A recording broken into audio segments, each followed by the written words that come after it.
I'm going to spend the last few minutes of my talk talking about the actual cost of the immune system itself in providing the actual protection, the cells and the proteins that are needed for protection.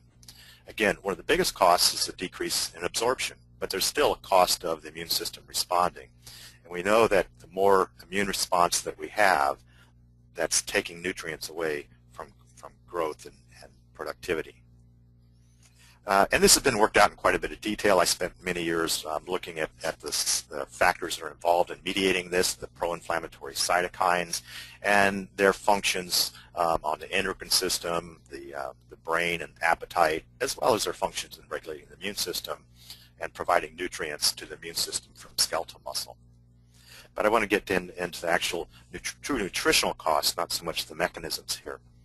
And what we found is that the three major nutritional costs of mounting an immune response is the diversion of nutrients to the immune system itself, as well as metabolic inefficiencies that are really due to the mismatch in the nutrients that are needed by the immune system relative to what we're supplying in the feed or what might be coming from skeletal muscle if it's a really severe infection, as well as some digestive inefficiencies that I've already talked about. So we have a model system where we give an E. coli challenge, and then we measure the amount of nutrients that are in lymphocytes and protective proteins. And we've done this over a long period of time. We've done it after the challenge during the innate response, which is the first few days, and then the adaptive response, which is the antibody and the T-cell mediated responses, which goes on for several weeks. And we've isolated the periods really into the time when the nutritional costs are the highest, which is usually about 1 day after the challenge. And if the challenge is resolved, there's still a fairly large cost of providing the adaptive response, and it's maximized around 5 to 7 days. So two peaks around 1 day and around 5 to 7 days. And we've looked at the nutrients needed for all of the immune response, all the different protective proteins, all the different types of lymphocytes, macrophages, phagocytic cells, and we've itemized all the nutrient contents when the bird's completely healthy and then after an E. coli challenge. And what we found is that there's an increase in the amount of nutrients. I'm using lysine here simply because it's used as in the ideal protein system as an index of amino acid requirements. I could use other amino acids, and I will in a second, but I think lysine is a good place to start. You can see the amount of lysine that's in the immune system more than doubles during the first 24 hours after a challenge with E. coli.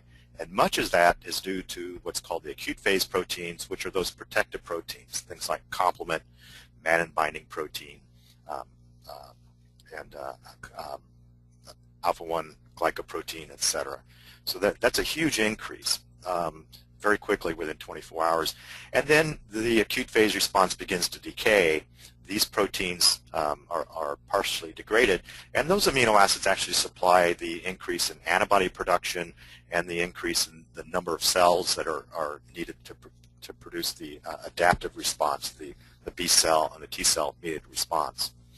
But the big cost is really the first part of the response, and in fact the adaptive response, the antibody part of the response, is to some extent fueled by the decay of the initial innate response. The other thing that's important is that the tissue that produces most of these protective proteins is the liver, and the liver actually increases its size. And we find there's about a 5% increase in liver size during the first 48 hours of an infection. And there's a fairly large nutritional cost of supplying that as well.